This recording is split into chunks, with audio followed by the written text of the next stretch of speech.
Je m'appelle Julien et j'ai 28 ans. Il y a 5 ans, j'ai quitté la maison de mes parents en pleine nuit avec rien d'autre qu'un sac poubelle noir rempli de vêtements parce qu'ils avaient passé toutes mes années d'adolescence à me taxer agressivement de voleur. Alors que j'étais à genoux en train de récurer le sol en béton de leur garage avec une brosse métallique, les suppliant de croire simplement à mon innocence, mes parents m'ont dit que j'étais un criminel manipulateur qui déchirait notre famille. Ils se sont moqués de mes larmes et m'ont humilié devant toute notre famille élargie lors de notre dîner annuel de Thanksgiving. Mais il y a une chose qu'ils ne savaient pas. Le véritable voleur était l'enfant prodige précieux qu'ils protégeaient désespérément depuis le début. Et après avoir vidé leurs économies et leurs fonds de retraite, ils l'ont finalement filmé. Et maintenant, ce sont eux qui implorent mon pardon. Avant de vous raconter exactement comment j'ai exposé leur hypocrisie dégoûtante et fait s'écrouler leur petit monde de banlieue parfait, cliquez sur le bouton j'aime si vous croyez vraiment en la justice. Et n'oubliez pas de me faire savoir d'où vous regardez dans les commentaires ci-dessous. Votre soutien signifie tout pour moi. Maintenant, revenons au début de ce cauchemar absolu. C'était un après-midi calme et sans histoire, un mardi début octobre. J'étais assis dans mon bureau d'angle au 14e étage d'une importante firme immobilière commerciale du centre-ville. Le soleil de l'après-midi projetait de longues ombres chaudes sur mon lourd bureau en acajou, illuminant les poussières dans l'air climatisé. Je venais de recevoir une promotion majeure au poste de chef de projet senior, ainsi qu'une augmentation de salaire substantielle qui m'a finalement permis de maximiser mon 401K et de commencer à bâtir un véritable avenir intouchable. Je révisais activement un énorme contrat de 80 pages pour un nouveau développement de luxe au centre-ville, tenant un stylo argenté, me sentant incroyablement ancré et en sécurité. La vie était réellement belle. J'avais construit une forteresse de stabilité autour de moi, brique par brique durement gagnée, entièrement seul. J'avais un bel appartement avec vue sur la rivière, une trajectoire de carrière solide, et le respect absolu de mes pairs et supérieurs. J'avais lutté bec et ongles pour échapper à l'ombre suffocante de mon passé traumatisant, et je me tenais enfin pleinement dans la lumière. Puis mon téléphone portable commença à vibrer agressivement sur le bord du bureau. Le bourdonnement mécanique et aigu brisa complètement le silence paisible de mon bureau.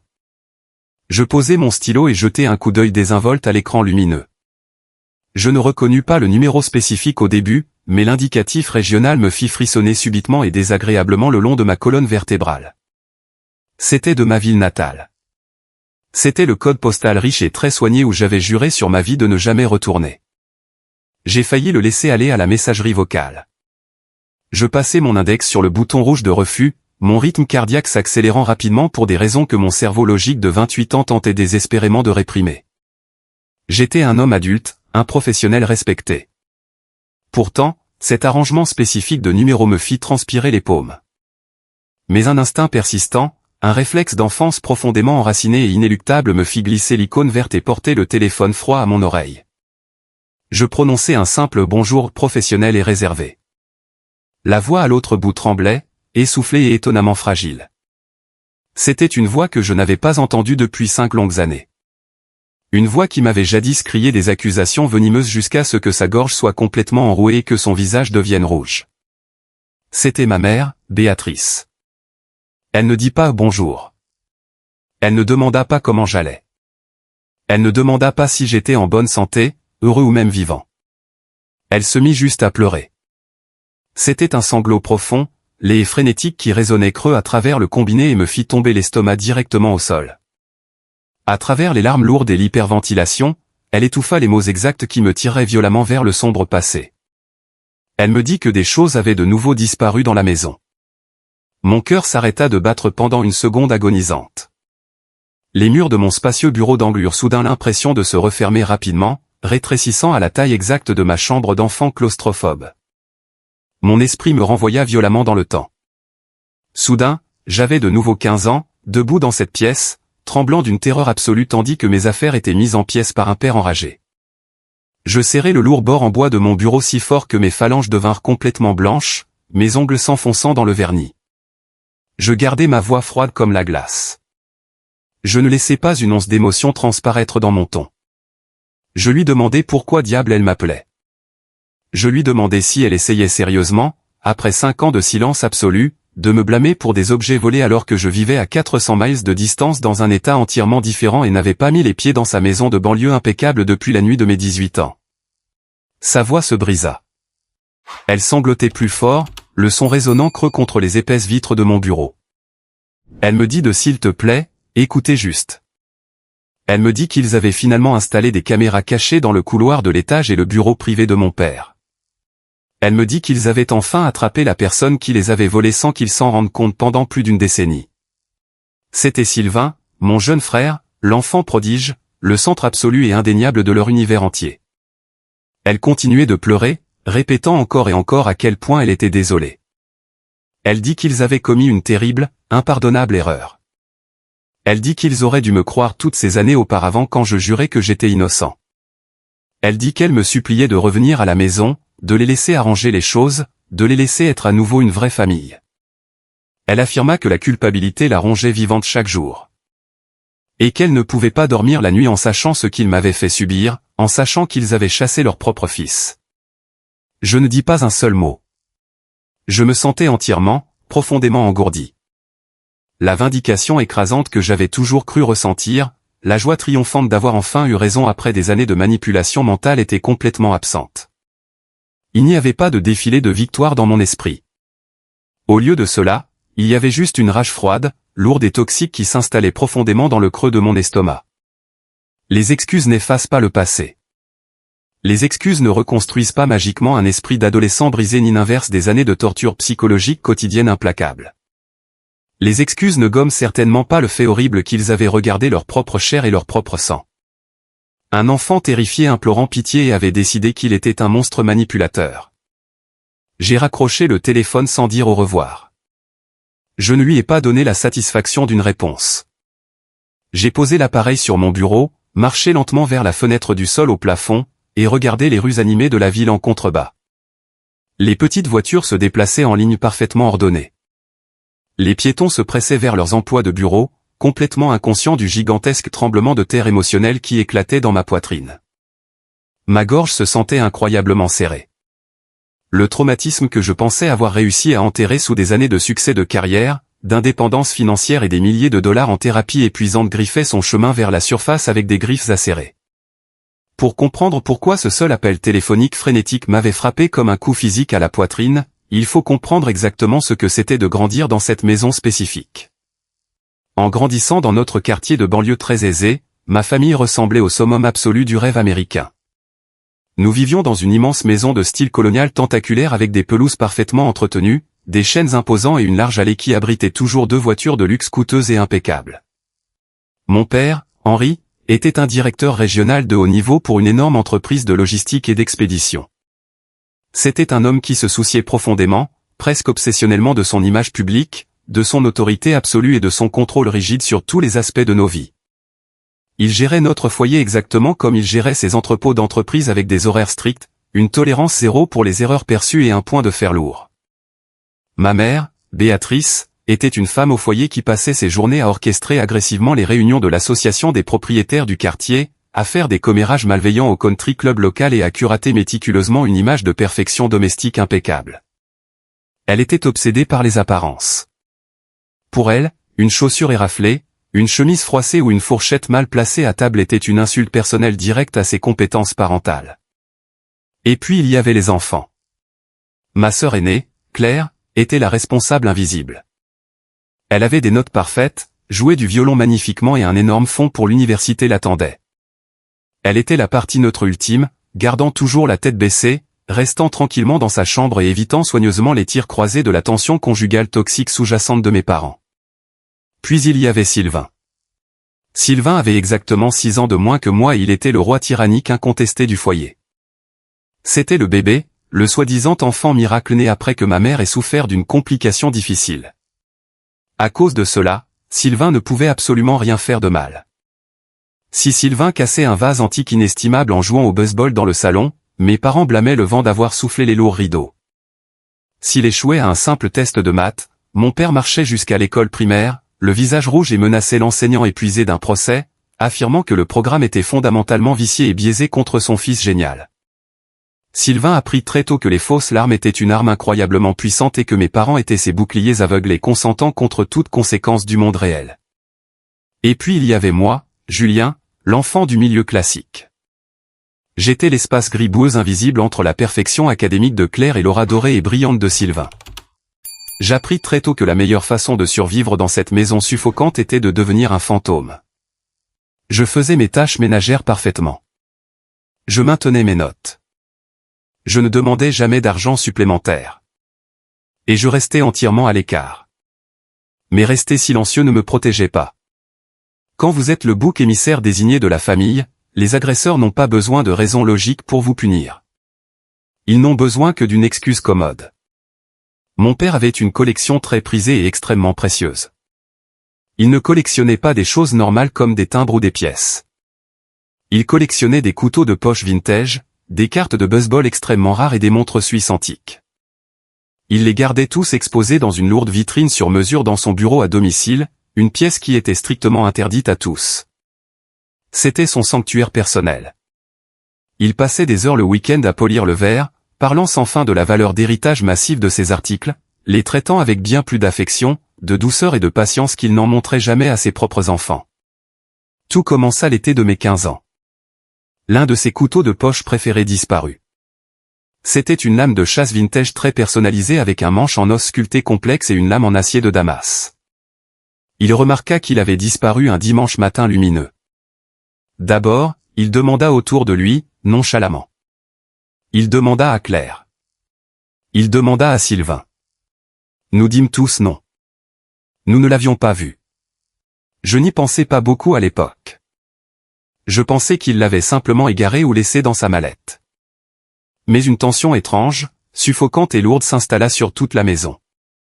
Mon père commença à me regarder différemment. Ses yeux froids me suivaient avec suspicion quand je traversais la cuisine pour prendre un verre d'eau. Sylvain avait 11 ans, supposément bien trop jeune et innocent à leurs yeux délirants pour orchestrer un vol calculé. Claire était trop parfaite, trop occupée à se préparer pour les admissions à l'Ivy League pour se soucier des couteaux. J'étais le seul suspect logique dans son esprit tordu et fortement préjudiciable. Les choses ont dégénéré de façon dramatique et publique lors de notre barbecue annuel du 4 juillet dans le jardin.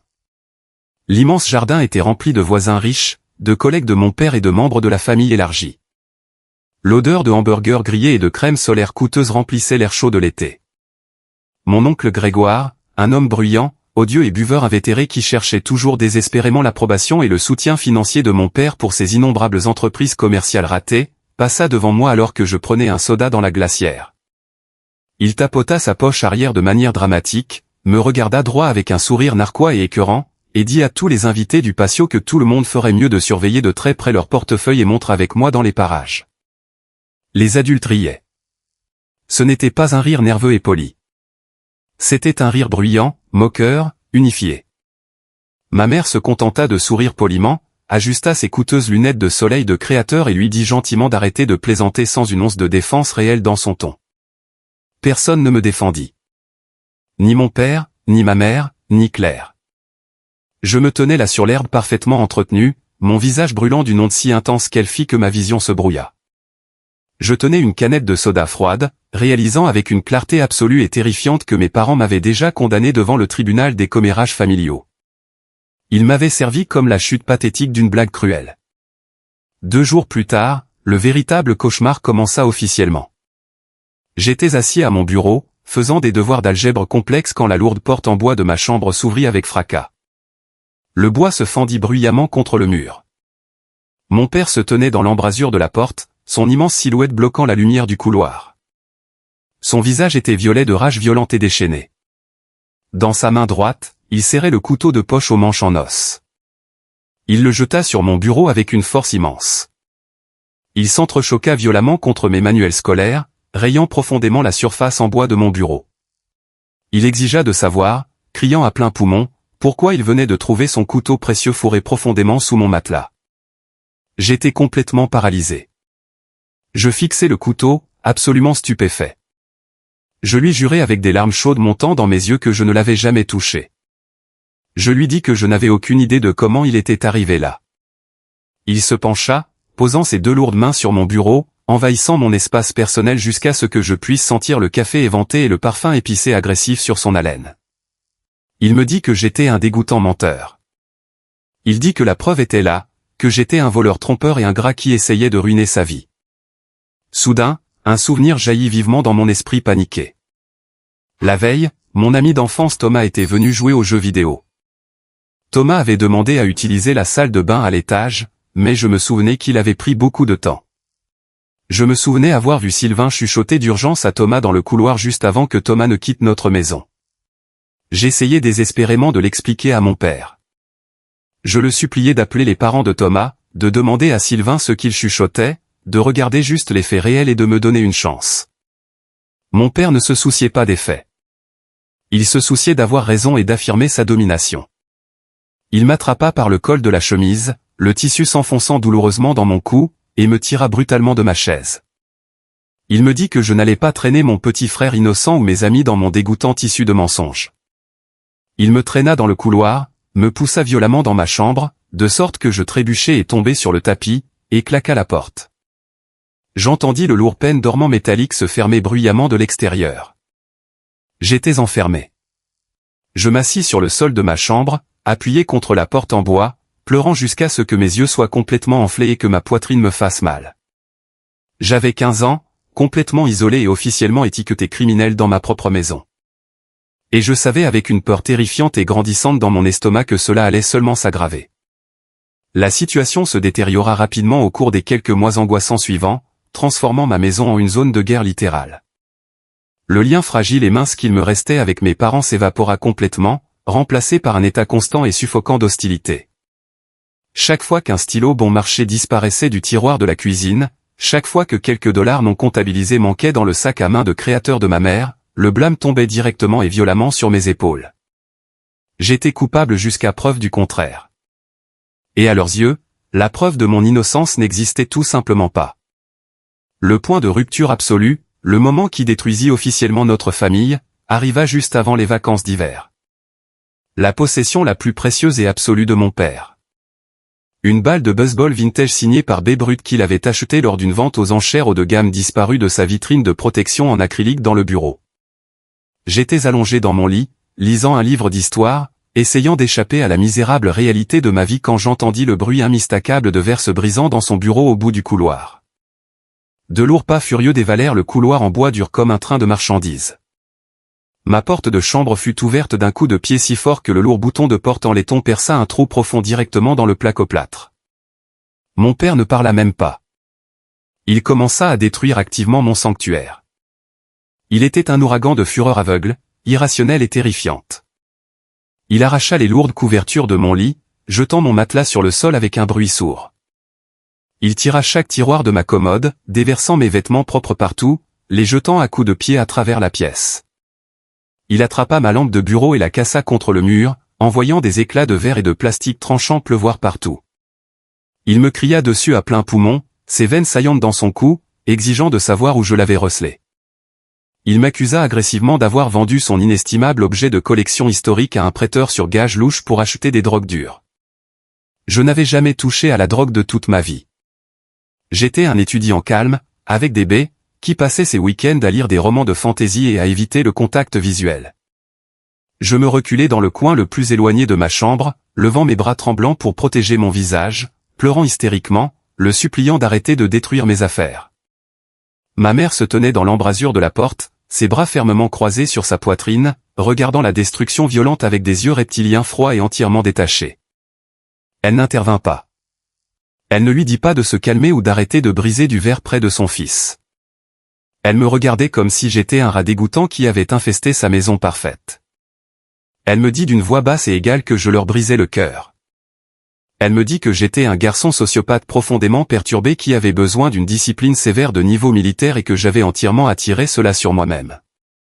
Ils ne trouvèrent pas la balle de baseball de Babe Ruth parce que je ne l'avais pas prise.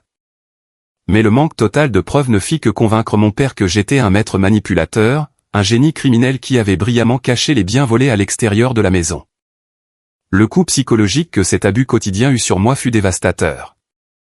Je commençais sérieusement à douter de ma propre santé mentale tard la nuit, utilisant mon ordinateur portable d'école caché sous les couvertures. Je parcourais Internet à la recherche de symptômes de vol inconscient, de somnambulisme sévère ou de schizophrénie à début précoce. Je lus des articles médicaux denses et terrifiants sur les états de fugue dissociative.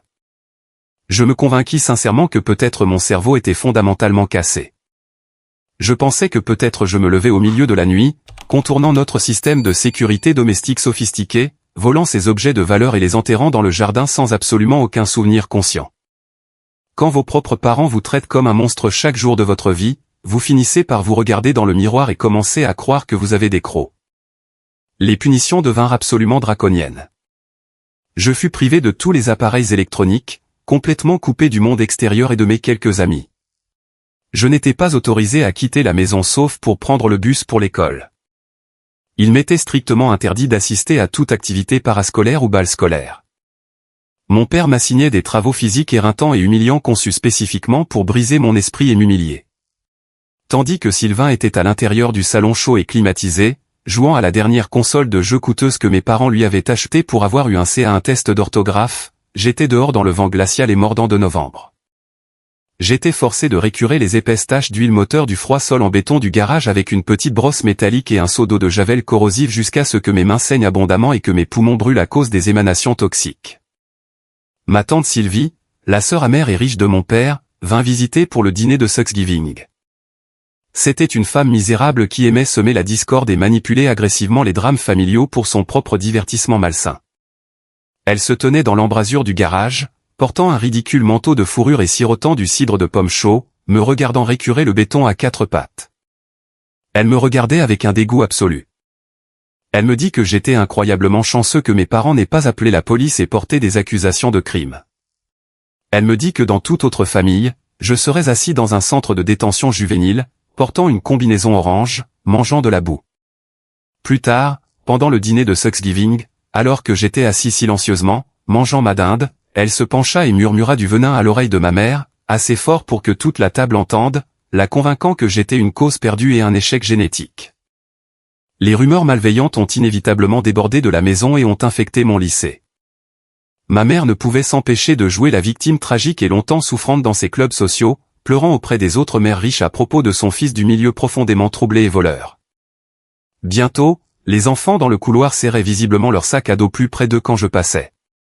Les enseignants me lançaient des regards très suspicieux pendant les examens, constamment planant au-dessus de mon bureau, supposant que je trichais.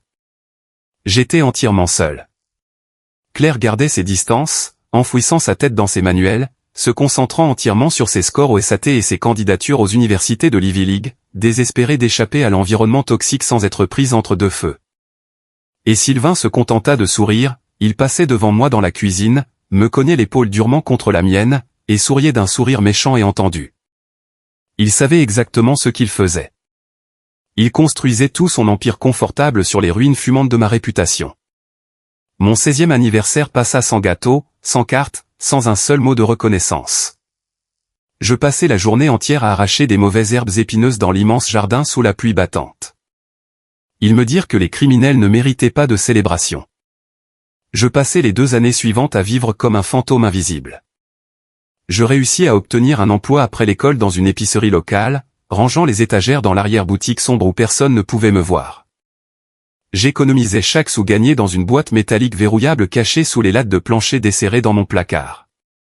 Je gardais la tête baissée, endurais leurs insultes quotidiennes, leurs perquisitions aléatoires et violentes de ma chambre, et leurs manipulations mentales constantes, et je planifiais méticuleusement mon évasion.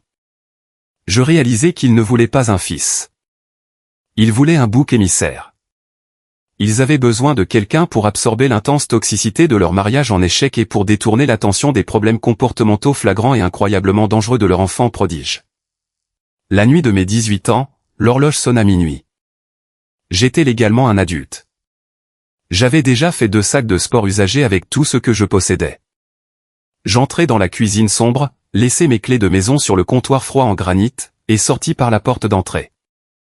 Mon père se réveilla quand la lourde porte d'entrée se ferma. Il sortit sur le porche en robe de chambre, me criant dessus dans la nuit, exigeant de savoir où diable je pensais aller. Je me retournai, le regardai droit dans les yeux, et lui dis que je quittais la prison qu'il avait construite. Je lui dis qu'il n'aurait plus jamais l'occasion de m'abuser. Il rit d'un rire cruel et retentissant qui résonna dans la rue calme et me dit que je serais de retour dans une semaine, suppliant de l'argent pour l'épicerie et un lit chaud.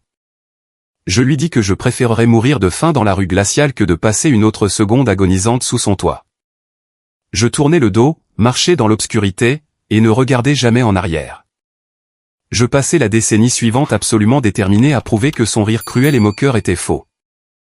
Je travaillais 2 emplois éreintants au salaire minimum, faisant des hamburgers et nettoyant des immeubles de bureaux la nuit. Je partageais un appartement exigu et non chauffé avec 3 colocataires désordonnés et me payais des cours du soir éreintants.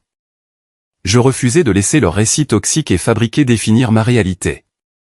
Chaque fois que je me sentais épuisé. Chaque fois que je voulais juste abandonner, je me souvenais vivement du béton glacé du sol du garage et le son de la moquerie de mon père me donnait de l'énergie. Il brûlait dans ma poitrine comme une fournaise. Maintenant, assis dans mon beau bureau spacieux à 28 ans, j'étais un chef de projet très respecté gérant des portefeuilles immobiliers de plusieurs millions de dollars. J'avais trouvé un véritable mentor en Monsieur Dubois, le brillant PDG aux yeux perçants de notre firme. C'était un homme qui avait construit son immense empire à partir de rien. Et il reconnaissait la même volonté affamée, désespérée et incassable en moi. Il m'avait pris sous son aile, servant de figure paternelle forte et supportive que je n'avais jamais eue. Il m'avait enseigné le droit immobilier complexe, la négociation de contrats impitoyables, et surtout, à connaître ma propre valeur inhérente et indéniable dans une pièce pleine de requins. Quand j'entrai dans son spacieux bureau d'angle plus tard cet après-midi-là, ayant l'air pâle, visiblement secoué et complètement distrait par l'appel téléphonique en pleurs de ma mère, il le remarqua immédiatement. Monsieur Dubois ne manquait aucun détail. Il posa son coûteux stylo-plume, marcha vers son bar privé, versa 2 tasses de café noir fort, en glissa une sur son immense bureau en chêne, et me dit de m'asseoir et de parler. Je finis par lui ouvrir mon cœur. Les épais murs de béton que j'avais construits autour de mon passé s'effondrèrent complètement dans ce bureau. Je lui racontai tout. Je lui racontai les couteaux de poche disparus, la porte de chambre cassée, la manipulation mentale implacable, l'évasion de minuit agonisante, et l'appel téléphonique frénétique et en pleurs que je venais de recevoir de Béatrice révélant Sylvain sur caméra.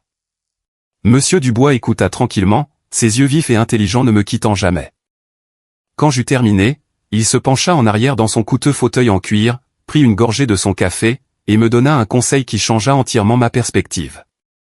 Il me dit que le sang vous rend parent, mais la loyauté, le respect et les valeurs partagées font la famille.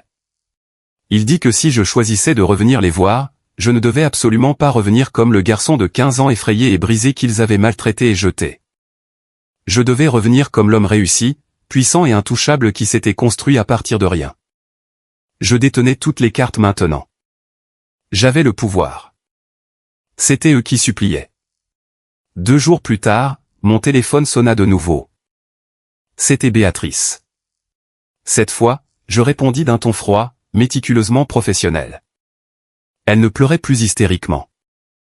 Elle utilisait sa voix de société douce, polie et très manipulatrice, la voix fausse exacte qu'elle utilisait pour charmer les membres du conseil du country club et le comité de l'association des propriétaires. Elle me dit qu'ils organisaient un grand dîner d'anniversaire pour ses 60 ans à venir dans un steakhouse incroyablement haut de gamme et très exclusif en ville. Elle dit que toute la famille élargie serait là. Elle me promit, sa voix dégoulinant de fausse sincérité et d'émotions parfaitement simulées, qu'il voulait présenter des excuses publiques formelles devant tout le monde qui m'avait jamais douté. Elle me supplia de venir, disant qu'elle ne pouvait simplement pas célébrer son anniversaire marquant sans sa famille aimante complète réunie à table. Je ne lui ai pas donné la satisfaction d'un oui immédiat. Je lui ai dit que je vérifierais mon emploi du temps chargé et y réfléchirais. J'ai raccroché avant qu'elle ne puisse dire un autre mot manipulateur. 5 minutes plus tard, mon téléphone vibra avec un message texte urgent. Puis un appel téléphonique. C'était Claire. Nous nous étions reconnectés très brièvement au fil des ans, gardant une relation distante mais très respectueuse via des SMS occasionnels et des cartes de vœux. Claire semblait complètement épuisée, sa voix lourde de stress profond et d'anxiété. Elle appela pour tout confirmer, mais elle appela aussi pour me dire la vilaine vérité que Béatrice avait commodément omise de sa douce invitation. Sylvain n'avait pas seulement volé de petites babioles ou de la monnaie. Il drainait systématiquement et agressivement leurs comptes bancaires depuis des années. Il avait volé les coûteux bijoux en diamant de ma mère et les avait mis en gage chez des dealers louches du centre-ville. Il avait falsifié la signature de mon père sur plusieurs gros chèques, les encaissant pour financer son mode de vie. Mes parents avaient installé les caméras cachées parce qu'ils étaient absolument convaincus que la nouvelle femme de ménage les volait. Au lieu de cela, Ils étaient assis sur leur coûteux canapé en cuir et regardaient des images haute définition de leurs précieux enfants prodiges intouchables fouillant habilement leur coffre-fort mural caché, déchiffrant le code qu'ils pensaient être les seuls à connaître. Claire me prévint que la tension dans la maison était très volatile. Sylvain était dans de profonds ennuis, potentiellement criminels, mais mes parents essayaient toujours désespérément de gérer l'image. Ils étaient terrifiés par un scandale public qui ruinerait leur réputation de banlieue impeccable et ferait d'eux la risée du country club. Je restais seul dans mon appartement calme et luxueux cette nuit-là, fixant le plafond haut, sans expression. La colère en moi était une chose vivante, respirante, pulsante. Pendant des années, j'avais profondément désiré des excuses. J'avais rêvé du jour où ils réaliseraient enfin qu'ils avaient terriblement tort et que j'étais entièrement innocent. Mais maintenant que le moment était réellement là, il me semblait incroyablement vide, bon marché et absolument insignifiant. Ils ne s'excusaient pas parce qu'ils m'aimaient. Ils ne s'excusaient pas parce qu'ils avaient connu un éveil moral soudain et miraculeux. Ils s'excusaient parce que la vérité indéniable en haute définition, capturée par la caméra, les avait agressivement acculés, ne leur laissant aucune autre option. Mais alors que j'étais là, je réalisais autre chose. M'enfuir m'avait sauvé la vie à 18 ans. C'était nécessaire pour ma survie même, mais me cacher à 28 ans signifiait qu'il détenait encore un pouvoir persistant sur mes émotions. Si je voulais vraiment couper ces lourdes chaînes, je ne pouvais pas simplement les ignorer. Je devais les regarder directement dans les yeux. Je devais retourner sur le champ de bataille, affronter les monstres de mon passé, et leur montrer exactement à qui ils avaient affaire maintenant. Je marchai vers mon dressing et sortis mon costume sur mesure anthracite foncé. C'était le même costume que je portais lorsque j'étais sur le point de conclure une importante transaction commerciale hostile. C'était mon armure. Je pris ma décision. J'allais assister à ce dîner. J'allais m'asseoir à cette table incroyablement chère, écouter leurs excuses pathétiques et égoïstes, et les regarder se tortiller de culpabilité. Et puis j'allais mettre les choses au clair à ma façon une fois pour toutes. Je pensais que le pire était passé.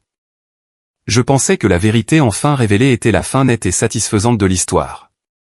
J'avais si incroyablement tort. La vraie trahison, l'ultime et impardonnable coup de couteau dans le dos m'attendait à cette table de dîner. Le soir du dîner d'anniversaire très attendu arriva avec un froid amer et impitoyable dans l'air. C'était le genre de froid hivernal mordant et profond qui s'infiltre agressivement dans vos os, piquant votre visage et vous rappelant des réalités dures et inéluctables. Je partis tard de mon bureau, prenant l'ascenseur jusqu'au parking souterrain. Je conduisis ma voiture à travers le trafic animé et embouteillé du centre-ville, mes mains serrant le volant en cuir froid si fort que mes phalanges me faisaient mal à cause de la tension. L'endroit que ma mère avait choisi pour cette grande réunion était un steakhouse notoirement exclusif et ridiculement cher situé au centre absolu du quartier financier de la ville. C'était un endroit connu pour son éclairage tamisé et atmosphérique, ses lourdes portes en acajou, ses banquettes en velours cramoisi moelleux et une carte des vins qui nécessitait pratiquement un salaire à 6 chiffres juste pour la parcourir confortablement. C'était exactement le genre d'établissement que Béatrice choisirait. C'était une scène parfaitement conçue et mise en scène pour projeter une image impénétrable de richesse indéniable, d'unité familiale impeccable et de sophistication de la classe supérieure de banlieue. Je remis mes clés au voiturier frissonnant devant, lui offrant un généreux pourboire avant d'ajuster les poignées nettes de mon costume anthracite sur mesure. Je pris une profonde inspiration stabilisatrice, laissant l'air glacial remplir mes poumons, et franchis les lourdes portes à poignées en laiton. L'air chaud à l'intérieur me frappa immédiatement, sentant fortement les viandes rôties coûteuses, les fûts de chêne vieillis et l'argent qui brûle. Le maître d'hôtel parfaitement soigné vérifia mon nom sur une liste de réservations reliée en cuir, offrant un sourire creux et entraîné. Et me conduisit lentement vers une immense salle à manger privée nichée loin à l'arrière du restaurant animé alors que les lourds rideaux de velours insonorisants s'écartèrent. Je les vis enfin. Toute ma famille élargie était assise autour d'une immense table en chêne très polie qui ressemblait exactement à une salle de conférence d'entreprise. Les lustres en cristal scintillant suspendus au plafond jetaient une lueur dorée, censément indulgente, sur leurs visages, mais je pouvais clairement voir les fissures profondes et déchiquetées dans leur façade parfaite. Ma mère, Béatrice, était assise à l'extrême bout de la table, portant une robe de soie sombre qui coûtait probablement plus cher que ma première voiture fiable. Ses cheveux étaient parfaitement coiffés, son maquillage appliqué avec la précision d'un acteur de théâtre. Mon père, Henri, s'assit lourdement à côté d'elle, faisant tournoyer un grand verre de bourbon ambré coûteux. Il avait l'air plus vieux, ses cheveux nettement plus gris, et bien plus fatigué que je ne m'en souvenais de mes années d'adolescence. Claire était là, assise près du milieu de la longue table, ayant l'air incroyablement tendue et profondément épuisée. Elle vérifiait constamment son téléphone, tapotant l'écran nerveusement comme si elle priait pour un email de travail d'urgence pour la sauver de cette obligation sociale. Et puis il y avait Sylvain, l'enfant prodige intouchable. Il était avachi négligemment dans sa lourde chaise en bois, portant un blazer de designer sur un t-shirt décontracté et légèrement froissé, ayant l'air complètement ennuyé et entièrement impénitent. Il mâchait agressivement un morceau de glace de son verre d'eau. Il n'avait pas l'air d'un jeune homme qui venait d'être surpris par des caméras de sécurité haute définition en train de voler ses propres parents sans qu'ils s'en rendent compte et de drainer leur compte bancaire. Il avait l'air d'un enfant gâté, arrogant, attendant impatiemment que la facture du service en chambre soit payée par quelqu'un d'autre. L'instant exact où j'entrai entièrement dans la salle privée, le faible murmure de conversation familiale mourut complètement. Le silence était assourdissant. Chaque paire d'yeux se fixa sur moi, grand et évaluant, observant mon costume sur mesure, ma posture confiante et mon expression froide. Je ne me suis pas recroquevillé sous leur regard collectif. Je n'ai pas baissé les yeux comme le garçon de 15 ans terrifié qu'il connaissait autrefois. Je marchais avec la confiance lourde et mesurée d'un homme qui négocie régulièrement des contrats immobiliers commerciaux hostiles. Je marchais directement vers la seule chaise vide restante, située directement en face de mon père de l'autre côté de la large table. Ma mère se leva immédiatement, sa lourde chaise en bois raclant bruyamment contre le parquet. Elle se précipita vers moi les bras grands ouverts. Son visage était étiré en un masque de joie pure et désespérée. Elle jeta ses bras autour de mon cou, son parfum floral lourd et suffocant envahissant instantanément mes poumons. Elle proclama bruyamment, sa voix résonnant fortement sur les murs lambrissés, à quel point elle était incroyablement ravie que sa famille soit enfin réunie à nouveau. Elle parla à un volume spécifiquement calibré pour s'assurer que les serveurs en attente et les invités riches passant devant le rideau de velours entendent sa magnifique performance d'une mère aimante et profondément réunie. Je ne la serrai pas en retour. Je gardai mes bras strictement et rigidement le long de mon corps. Je me tins parfaitement immobile comme une statue de pierre, refusant d'offrir une once de chaleur jusqu'à ce qu'elle s'écarte maladroitement. Son sourire lumineux et fabriqué vacilla juste une fraction de seconde, révélant une minuscule fissure dans son masque de porcelaine avant qu'elle ne le replâtre rapidement, lissant nerveusement sa robe de soie, et me faisant signe de m'asseoir. Je pris mon siège. La première heure agonisante du dîner fut un exercice atroce et suffocant de fausses amabilités et de conversations légères agressives et très calculées. Nous commandâmes des steaks très marbrés et maturés. Nous bûmes un vin italien importé incroyablement cher, et mes proches me posèrent un barrage constant de questions superficielles sur ma vie actuelle. Je leur donnais des réponses polies, extrêmement courtes et très réservées. Je parlais brièvement de ma récente promotion massive dans le secteur de l'immobilier commercial. Je mentionnais nonchalamment la nature très stressante de la gestion de portefeuille de plusieurs millions de dollars et fis brièvement allusion à mon nouveau salaire très confortable et à mon plan 401K maximisé. Je regardais les yeux de mon père tressaillir violemment avec un mélange complexe de surprise sincère, d'envie mal dissimulée et d'un profond ressentiment inavoué. Il avait toujours hardiment supposé et bruyamment prédit à quiconque voulait l'écouter que j'échouerais complètement dans le monde réel sans son soutien financier et sa stricte guidance dictatoriale. Me voir assis là, prospérant indépendamment, portant un costume qui rivalisait avec le cou du sien était une pilule amère et dentelée qu'il était actuellement forcé d'avaler à sec. La tension sous-jacente dans la pièce était assez épaisse pour être coupée avec un couteau à steak dentelé. Tout le monde assis à cette longue table savait exactement pourquoi nous étions vraiment là. Ils savaient tous pour les caméras cachées et le vol de Sylvain, mais personne n'avait le courage réel d'aborder l'énorme éléphant qui suffoquait la pièce. Ils voulaient tous désespérément faire semblant pour maintenir l'illusion d'une famille de banlieue heureuse réunie pour un anniversaire marquant. Cela, jusqu'à ce que ma cousine Fiona décide qu'elle ne pouvait plus retenir son venin toxique caractéristique. Fiona était la fille aînée de l'oncle Grégoire. Elle avait toujours été une femme profondément peu sûre d'elle et incroyablement amère qui masquait agressivement ses propres échecs personnels et son profond malheur avec une arrogance bruyante et odieuse. Elle avait récemment traversé un divorce incroyablement compliqué et très médiatisé et était actuellement engagée dans une bataille de garde brutale et financièrement épuisante pour ses 3 jeunes enfants. La misère aime absolument la compagnie et Fiona était affamée d'une cible pour détourner l'attention de sa propre vie désastreuse qui s'effondrait.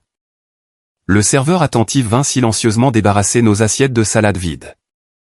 Fiona se pencha lourdement en arrière dans sa chaise, fit tournoyer son coûteux vin rouge agressivement dans son verre en cristal, et me regarda directement de l'autre côté de la table avec un sourire narquois écœurant et très familier.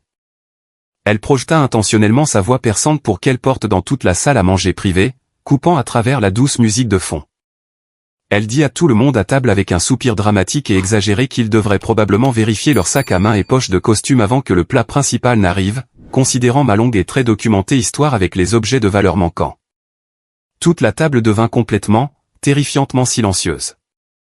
Le léger cliquetis des couverts coûteux contre la porcelaine s'arrêta entièrement. Mon père laissa échapper un rire nerveux, tendu et forcé, essayant désespérément de faire passer son venin pour une blague familiale inoffensive et légèrement osée. Ma mère baissa rapidement les yeux sur ses genoux, refusant de faire un contact visuel avec qui que ce soit. Sylvain sourit largement en fait, appréciant clairement le chaos soudain. Heureux que le projecteur négatif soit temporairement retiré de ses propres actions criminelles documentées. Je ne sciais pas. Je ne baissais pas les yeux. Mon rythme cardiaque n'a même pas augmenté. Je ramassai lentement ma serviette en lin blanc impeccable, essuyai ma bouche avec une lenteur délibérée et agonisante, plaçai la serviette soigneusement à côté de mon assiette, et fixai mes yeux directement sur ceux de Fiona. Je lui dis, gardant ma voix incroyablement calme, basse et complètement dénuée de toute colère ardente, qu'elle n'avait absolument aucun droit de me parler un jour d'objets manquants. Le calme glaçant de ma voix fit que les mots frappèrent 10 fois plus fort qu'un cri fort. Je lui rappelai fort et clairement pour que chaque personne dans la pièce puisse entendre que la seule chose actuellement manquante dans sa vie chaotique était son ex-mari. Je fis remarquer qu'il avait demandé le divorce parce qu'il l'avait surprise à voler activement des milliers de dollars de leur compte d'épargne commun pour financer secrètement son addiction au shopping de créateurs hors de contrôle. Je suggérai avec un regard froid et mort qui perçait à travers son bravade qu'elle concentre son énergie limitée et désespérée sur son audience de garde à venir, très controversée. Et ses paiements d'alimony qui diminuaient rapidement au lieu de recycler désespérément des mensonges vieux de 10 ans, entièrement fabriqués à mon sujet. Le visage de Fiona devint d'un cramoisi violent et explosif. Sa mâchoire tomba de choc absolu. Elle claqua son verre de vin sur la table si fort que le cristal délicat faillit se briser. Le liquide rouge foncé éclaboussa agressivement la nappe blanche immaculée comme une tache de sang frais. L'oncle Grégoire se leva immédiatement, sa lourde chaise en bois grinçant bruyamment contre le parquet. Son visage était rouge d'alcool consommé et de fureur absolue. Il pointa un doigt tremblant et agressif directement sur mon visage, criant à plein poumon que je n'avais absolument aucun droit de manquer de respect à sa fille et à sa famille après tout ce que je leur avais fait subir. Il me traita de honte, de sociopathe, et de fils terrible et ingrat. Je repoussai lentement ma lourde chaise en chêne et me levai de toute ma hauteur. Je dominais la table.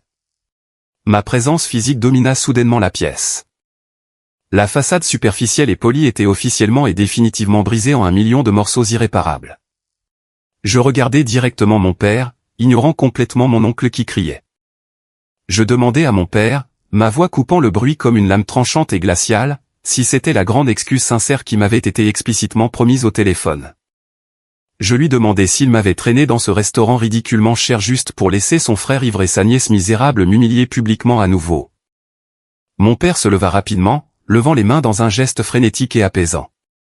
Il dit agressivement à l'oncle Grégoire de s'asseoir et de se taire. Il me regarda avec une expression de profonde douleur paternelle fortement fabriquée et très pratiquée. Il se racla bruyamment la gorge, redressant sa cravate. Il dit qu'ils avaient commis d'énormes erreurs impardonnables dans le passé. Il admit finalement à haute voix devant toute la famille stupéfaite, qu'il m'avait accusé à tort des vols toutes ces années auparavant. Il dit qu'ils savaient maintenant la vérité absolue sur tout, qu'ils avaient vu les images de sécurité, et qu'ils étaient profondément honteux. Puis il porta lentement la main à la poche intérieure de sa veste de costume sur mesure. Il en sortit une petite boîte en velours noir et une épaisse, lourde enveloppe manille. Il les plaça soigneusement sur le bois poli et les glissa sur la longue table directement vers moi. Il ouvrit la boîte en velours avec un geste dramatique et très théâtral. À l'intérieur, reposant sur du satin blanc immaculé, se trouvait un élégant et lourd porte-clés argenté portant le blason iconique et indéniable d'une toute nouvelle Porsche. Mon père bomba le torse, regardant autour de la pièce silencieuse pour s'assurer que chaque parent regardait son grand et magnifique geste de générosité paternelle ultime. Il me dit, sa voix chargée de fausses émotions, qu'il voulait désespérément compenser ma jeunesse perdue. Il dit qu'il savait au fond d'eux qu'ils avaient ruiné mes années d'adolescence et qu'il voulait m'acheter la voiture de sport de luxe exacte dont j'avais toujours rêvé obsessivement quand j'étais jeune. Il me dit que c'était un symbole physique de leur amour infini, de leur profond regret, et de leur engagement absolu à reconstruire notre relation brisée de fond en comble.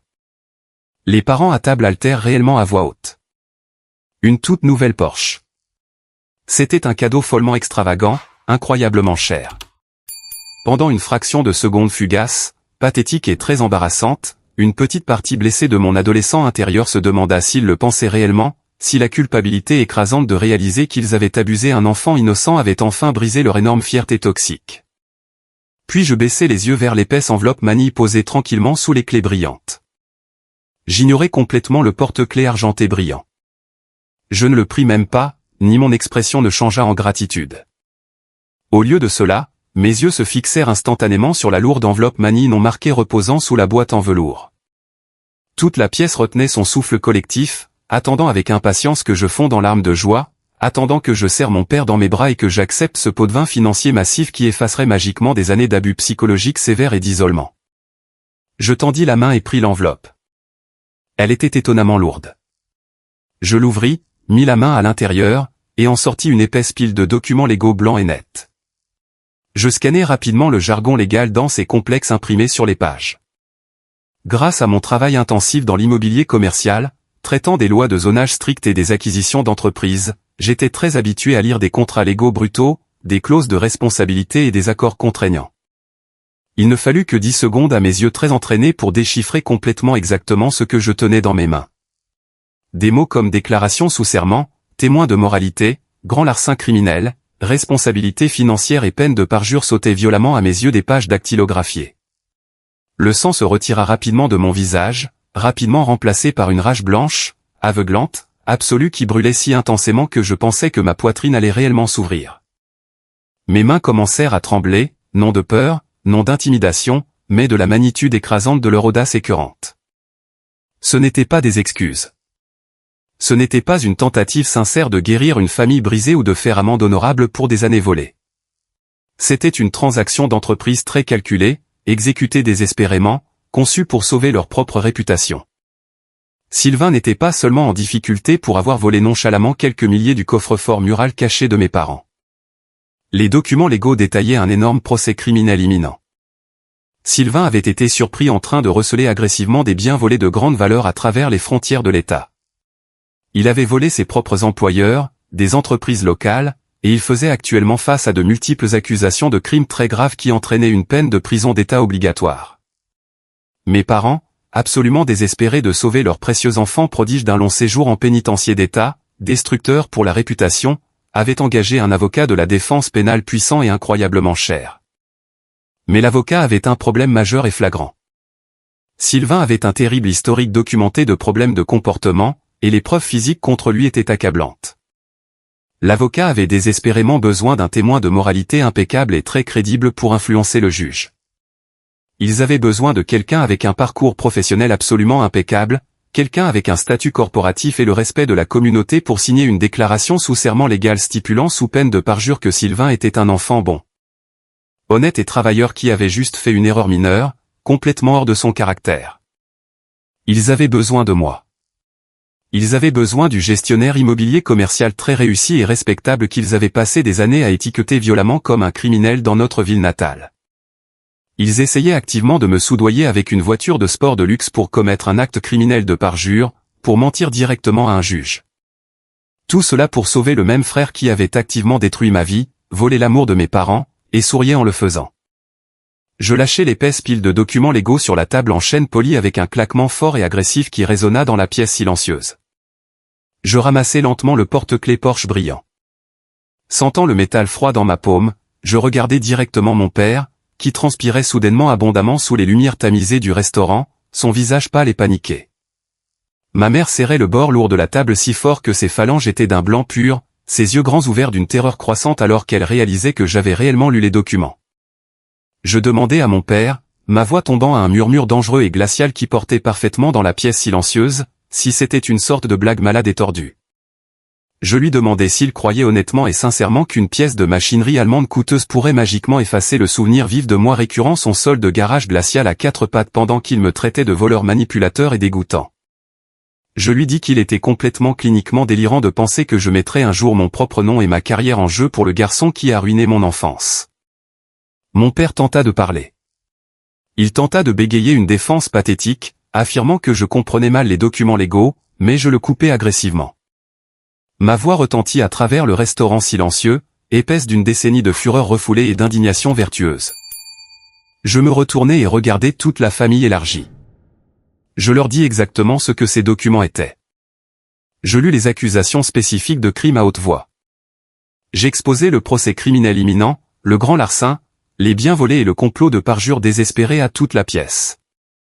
Je m'assurai que chaque tante, oncle et cousin comprennent exactement jusqu'où Henri et Béatrice étaient prêts à aller pour couvrir les crimes de Sylvain. Les halètements cette fois étaient entièrement sincères et remplis d'horreur absolue. L'oncle Grégoire semblait physiquement stupéfait, sa bouche pendante alors qu'il fixait son frère. Fiona était complètement sans voix, fixant Sylvain comme s'il était un étranger dangereux et méconnaissable. Je regardais directement Sylvain, qui ne s'avachissait plus dans sa chaise ni ne mâchait agressivement de la glace. Pour la première fois de sa vie entièrement gâté et sans conséquence, il avait l'air sincèrement, profondément terrifié. L'armure de l'enfant prodige arrogant et intouchable s'était complètement brisée, laissant derrière lui un garçon effrayé et pathétique face à de la vraie prison. Je le regardai droit dans les yeux et lui dis qu'il était un lâche pathétique, un parasite et un criminel ordinaire. Je lui dis qu'il allait pourrir dans une cellule en béton parce qu'aucune somme d'argent de nos parents, et aucune somme de pots de vin de luxe ne pourrait le protéger du monde réel et du système de justice Enimor. Je reportai mon attention sur mon père. Je jetai les lourdes clés de Porsche directement à sa poitrine avec autant de force que je pouvais rassembler. Les clés rebondirent durement sur son revers coûteux et claquèrent bruyamment sur le parquet, glissant sous la longue table, hors de vue. Je leur dis qu'ils ne pourraient jamais acheter mon pardon, et qu'ils ne pourraient certainement absolument jamais acheter ma parjure. Je me penchai sur la table, posant mes mains fermement sur le bois. Regardant directement dans les yeux en pleurs de ma mère, je leur dis que je préférerais assister avec enthousiasme à leurs funérailles que de jamais signer un seul document protégeant l'enfant prodige qui avait détruit ma vie et souriait pendant que je souffrais. Je ramassai mon lourd manteau de laine du dossier de ma chaise.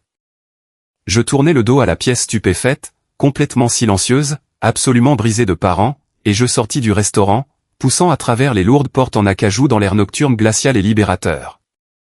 Faisons une pause un instant. Merci de m'avoir suivi jusqu'ici. Vous êtes vraiment incroyable. S'il vous plaît, aidez-moi en aimant la vidéo et en commentant le chiffre ainsi dessous pour que je sache que vous avez été là avec moi jusqu'à ce point. Cela aide non seulement plus de gens à découvrir cette histoire, mais me fait aussi savoir que mes expériences comptent pour quelqu'un. Votre soutien est la plus grande motivation pour moi à continuer à partager le reste de ce voyage. Le voiturier amena rapidement ma voiture au bord du trottoir, l'échappement soufflant des nuages blancs dans l'air glacial. Je le pourboirai généreusement avec un billet de $50 froissé, monté dans le siège conducteur chaud et silencieux, et claquai la lourde porte. Mon cœur battait follement contre mes côtes. Un rythme frénétique et triomphant qui correspondait à l'adrénaline se précipitant dans mes veines. Je venais de larguer une énorme bombe nucléaire mettant fin à la relation sur l'écosystème fragile et toxique de ma famille. Et le soulagement pur et non filtré que je ressentais était très enivrant. Pour la première fois de toute ma vie, j'avais tenu bon et riposté à mes propres conditions. Avant même que je puisse mettre la voiture en marche et m'éloigner du trottoir pour rentrer chez moi, les lourdes portes en bois du steakhouse s'ouvrirent en grand. Mon père sortit en courant dans la nuit glaciale. Sa coûteuse veste de costume flottant agressivement dans le vent hivernal amer. Il agitait les bras frénétiquement, essayant désespérément de me faire signe de m'arrêter. Son visage était un masque de désespoir absolu et pathétique. Je baissai ma vitre teintée d'un seul pouce. Il claqua ses mains nues contre le verre froid, son visage pâle, essoufflé et frénétique. Il me supplia de rester, son souffle embuant la vitre. Il me dit que je ne comprenais simplement pas l'extrême gravité de la situation. Il dit que si Sylvain allait en prison d'État, cela détruirait complètement la santé fragile de ma mère. Il essaya agressivement de manipuler mon sens du devoir moral, insistant bruyamment que la famille doit toujours protéger la famille indépendamment du passé et que je lui devais pour m'avoir élevé. Je le fixai à travers l'étroit espace de la fenêtre. L'homme imposant et terrifiant qui me faisait trembler de peur, l'homme qui me verrouillait dans ma chambre et me criait directement au visage, avait maintenant l'air incroyablement petit, faible et absolument pathétique. Il était juste un homme désespéré essayant de s'acheter un chemin hors d'un désastre. Je lui dis, ma voix dénuée de toute sympathie ou hésitation, qu'il avait définitivement perdu le droit d'utiliser le mot famille le jour exact où il avait enfermé un garçon de 15 ans terrifié dans une pièce pour un crime qu'il n'avait absolument pas commis. Je lui dis que son précieux enfant prodige était son problème, sa propre création toxique, et sa chute ultime, hautement méritée. Je remontai la vitre, coupant complètement ses supplications frénétiques et étouffées, mis la voiture en marche et partis, le laissant seul sur le parking glacial du restaurant. Les jours chaotiques suivant immédiatement le désastreux dîner au steakhouse furent un véritable ouragan de drame familial. Mon téléphone personnel explosait constamment de SMS frénétiques et de messages vocaux hystériques. Ma mère laissait des messages sanglotants et inintelligibles, me suppliant de s'il vous plaît reconsidérer, de penser au nom de la famille et de sauver son petit garçon. L'oncle Grégoire, changeant soudainement et hypocritement de ton après avoir réalisé la gravité massive des crimes de Sylvain et l'embarras public que cela causerait, m'a envoyé un message agressif pour dire que garder rancune était toxique et que je devais être la personne la plus mature pour sauver la réputation de la famille. Je ne m'engageais pas. Je ne répondis à aucun message. Je bloquais systématiquement chacun de leurs numéros, y compris les parents éloignés. Je construisis une forteresse numérique absolument impénétrable autour de moi, protégeant ma paix durement gagnée. Mais le karma a une façon très divertissante et impitoyable d'accélérer quand les gens terribles deviennent vraiment désespérés. Sans ma signature impeccable sur l'attestation légale de moralité et sans aucun autre membre de la famille crédible et réussi prêt à risquer sa propre réputation professionnelle pour un voleur documenté et connu, Sylvain paniqua complètement. Son coûteux avocat de la défense l'informa brutalement qu'un accord de plaidoyer strict impliquant une peine de prison significative et inévitable était sa seule option légale réaliste. L'accusation avait un dossier en béton. Sylvain, qui n'avait jamais fait face à une seule vraie conséquence de toute sa vie gâtée, craqua complètement sous l'immense pression écrasante de l'incarcération imminente. Tard une nuit, complètement ivre, irrationnel et profondément désespéré d'échapper agressivement à sa date d'audience imminente et destructrice de vie, Sylvain s'introduisit dans la propriété rurale du grand-père Paul. Grand-père Paul était un patriarche à l'ancienne, sévère et très intransigeant qui avait toujours considéré mon père comme incroyablement faible et ma mère comme trop indulgente. Sylvain se faufila dans l'immense garage et vola les clés du pick-up sur mesure, très coûteux et robuste du grand-père Paul, ayant pleinement l'intention de traverser les frontières de l'État et de disparaître définitivement des autorités. Il ne parcourut même pas 5 miles sur la route. Conduisant de manière très imprudente et complètement altéré par l'alcool, Sylvain perdit agressivement le contrôle du lourd camion volé sur une route de banlieue glissante et trempée par la pluie. Il le fit s'écraser violemment de plein fouet contre un énorme poteau électrique en béton à grande vitesse. L'accident dévastateur a complètement détruit le véhicule coûteux, froissant l'avant comme une canette d'aluminium et coupa agressivement le courant de tout le quartier aisé. Sylvain survécut miraculeusement à l'horrible accident avec seulement un bras gravement cassé, des côtes cassées et une forte commotion cérébrale. Mais la police locale était sur les lieux en quelques minutes parce qu'il était fortement intoxiqué, conduisant un véhicule volé confirmé, et déjà en liberté sous caution alors qu'il faisait l'objet d'une enquête active pour grand larcin criminel. Il fut arrêté à la seconde exacte où il a été médicalement libéré de l'hôpital. Claire m'appela d'un téléphone anonyme sécurisé pour livrer la nouvelle de dernière minute. Elle semblait complètement engourdie, complètement épuisée par le cirque sans fin de notre famille. Elle me dit que les retombées financières et sociales étaient absolument catastrophiques. Grand-père Paul était absolument et terrifiantement furieux. Il refusa catégoriquement de porter des accusations formelles de vol de voiture aggravées pour le camion volé, mais seulement parce qu'il ne voulait absolument pas que le nom de la famille soit traîné dans les médias locaux. Cependant, il déshérita officiellement et légalement mon père et Sylvain. Il réécrivit agressivement son énorme testament le lendemain matin avec son avocat spécialisé dans les successions, les coupant complètement et s'assurant qu'il ne verrait jamais un seul sou de sa fortune. L'héritage promis, le filet de sécurité dont mon père se vantait toujours, avait instantanément disparu. De plus, mes parents étaient complètement ruinés financièrement par l'épreuve qui en a résulté. L'énorme fonds d'études lourdement financé qu'ils avaient supposément économisé pour Sylvain fut instantanément vidé à zéro pour payer ses frais juridiques croissants et exorbitants, la restitution financière ordonnée par le tribunal pour les biens volés. Et les dommages massifs pour le camion entièrement détruit. La toute nouvelle Porsche avec laquelle ils avaient essayé de me soudoyer fut rapidement retournée à la concession avec une perte financière massive et humiliante. La collection précieuse de mon père de cartes de baseball vintage et de couteaux de poche aux manches en os.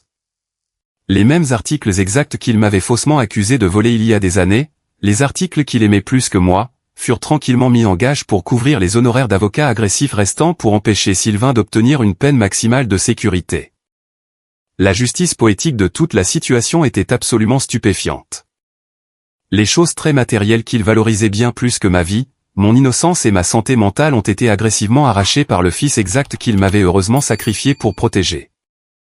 La tempête massive et suffocante avait finalement éclaté, ne laissant absolument rien d'autre que des débris brisés, des comptes bancaires vides, et le silence dans son sillage. Pour la première fois de toute ma vie, je regardais le drame familial toxique se dérouler à une distance émotionnelle complètement sûre et très sécurisée. Je ne ressentais pas une once de pitié pour eux. Je ne ressentais pas une joie écrasante ni ne jubilais de leur misère. Je ressentais juste un sentiment de clôture finale profond, lourd et incroyablement libérateur. L'univers avait équilibré les balances. Quelques semaines après le désastreux accident de camion et l'incarcération subséquente de Sylvain, je reçus un email inattendu et très cryptique d'une adresse que je ne reconnaissais pas immédiatement.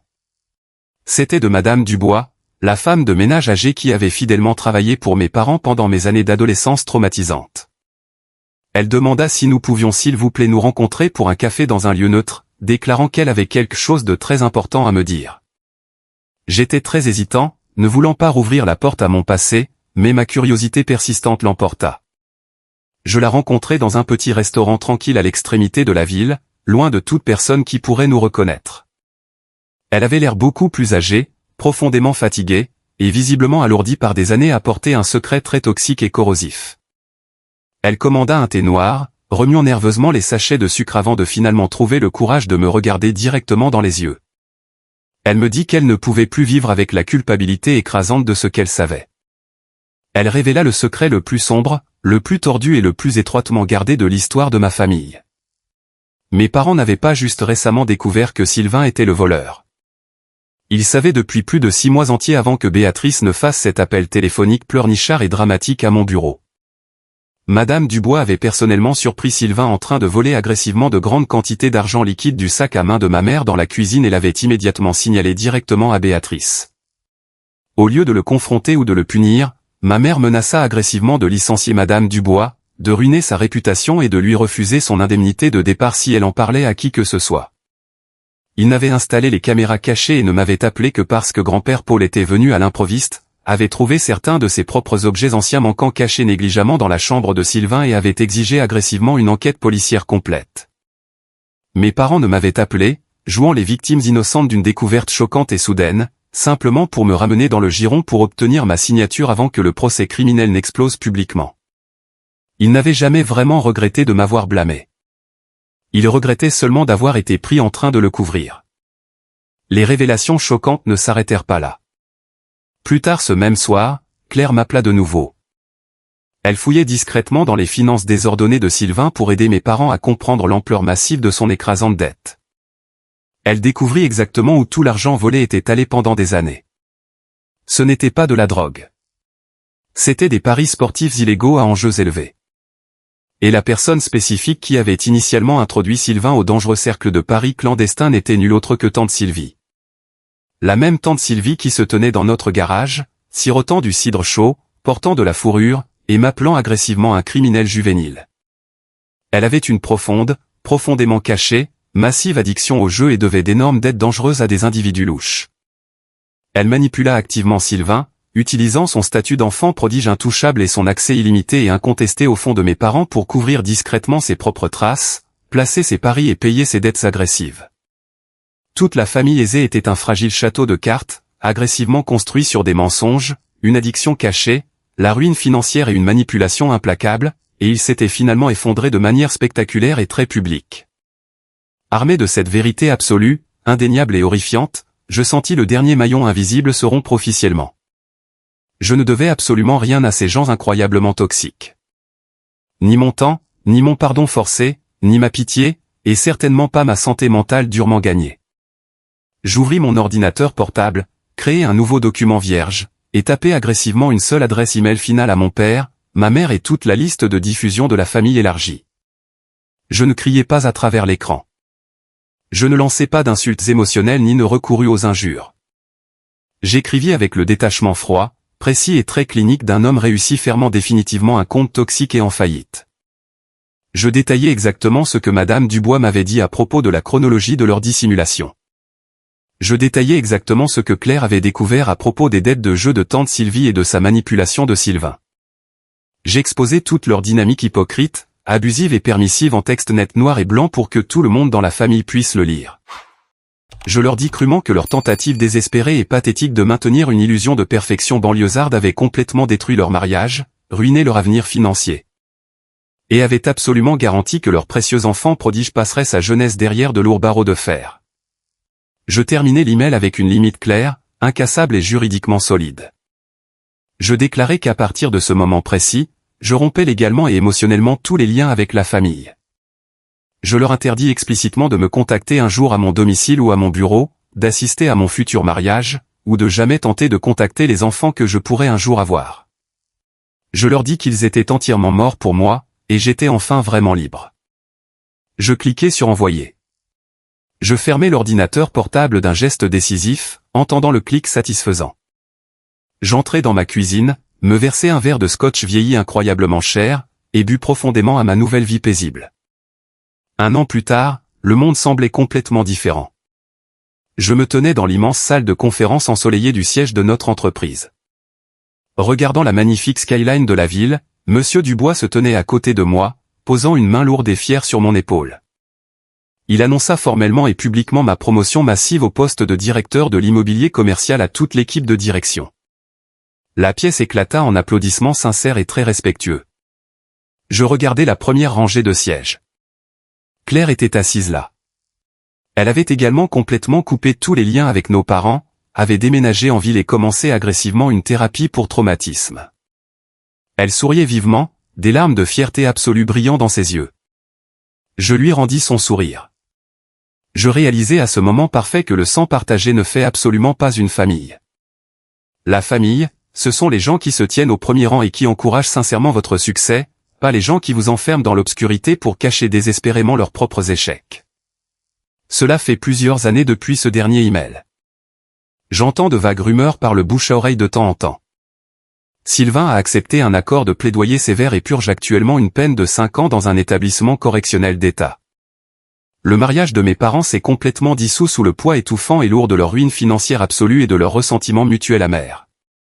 Ils ont traversé un divorce très public et incroyablement compliqué. La maison de banlieue immaculée a été vendue à la banque pour couvrir d'énormes dettes légales, et ils vivent maintenant dans des petits appartements loués séparés, complètement isolés de la riche communauté qu'ils régnaient autrefois. Je ne me réjouis pas de leur misère. Je ne m'en soucie tout simplement pas. Ils sont des fantômes pour moi maintenant, des reliques d'un passé que j'ai complètement dépassé. Le traumatisme d'être le bouc émissaire désigné de la famille est une sorte d'enfer unique et agonisant. Cela vous fait profondément douter de vos propres souvenirs, de votre propre caractère, et de votre propre droit fondamental d'exister et d'être aimé. Il faut des années de travail actif et très douloureux pour désapprendre complètement les récits toxiques fabriqués qu'ils ont gravés dans votre cerveau. Mais c'est entièrement possible. Vous n'avez pas à accepter le rôle horrible qu'ils vous assignent. Vous n'avez pas à vous immoler simplement pour maintenir au chaud leur dynamique profondément dysfonctionnelle. S'éloigner n'est absolument pas un acte de lâcheté ou de faiblesse. C'est l'ultime acte de bravoure d'auto-préservation. C'est le choix courageux et nécessaire de vous sauver lorsque les personnes même qui étaient censées vous protéger deviennent votre plus grande et plus dangereuse menace. Si vous écoutez ceci en ce moment et que vous êtes le mouton noir, le bouc émissaire, celui injustement blâmé pour chaque fenêtre fissurée et chaque dollar manquant, je veux que vous entendiez cela haut et fort. Vous n'êtes pas fou. Vous n'êtes pas brisé. Vous êtes simplement entouré de gens brisés qui ont désespérément besoin que vous soyez le méchant pour qu'ils n'aient jamais à faire face à leur propre vilain reflet dans le miroir. N'attendez pas leurs grandes excuses cinématographiques. N'attendez pas qu'ils aient une épiphanie miraculeuse et réalisent enfin votre valeur. Construisez votre propre vie incroyable. Protégez votre paix farouchement et sans excuse. La plus grande revanche que vous puissiez jamais atteindre est un succès massif et indéniable et un cœur complètement libéré de leur poison toxique. Avez-vous déjà fait face à quelque chose de similaire avec votre propre famille? Avez-vous déjà dû courageusement vous éloigner pour enfin vous sauver? Partagez votre histoire dans les commentaires ci-dessous.